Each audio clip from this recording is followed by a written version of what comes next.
Ramazonda bu duoni aytib, Alloh tomon uzatilgan qo'llar quruq qaytmaydi. Hammalar birga qaytaring. Allohumma innaka afuvun karimun tuhibbul afwa fa'fu anni. Bu istig'forda hozir ko'p aytishimiz kerak, chunki Ramazon 3 qismga bo'linadi. Avvaluhu rahma va awsatuhu mag'firah va axiruhu atqun minan niron. Hozir esa birinchi 10 kunligidan o'tdik, mag'firat qismiga keldik. Bu vaqtdan foydalanib olishimiz kerak, ko'proq tavba qilishimiz kerak. Bir misol keltirilgan, cho'lda chanqoqdan joni uzilishiga oz qolgan inson suvni ko'rganda qanchalik xursand bo'lib ketsa, Alloh bir bandasi unga tavba qilganda undan da ko'proq xursand bo'lib ketar ekan.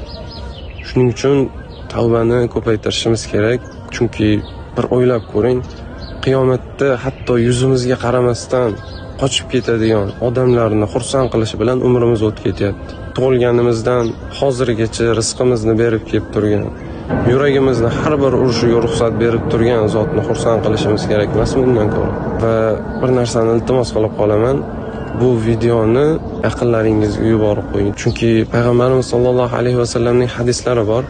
Yaxshilikni tarqatgan, uni qilgan bilan bir xil savob oladi. Shuning uchun yaxshilikni tarqatsangiz, agar ular siz sababli shu duoni aytsalar, sizga savobi kelib turadi.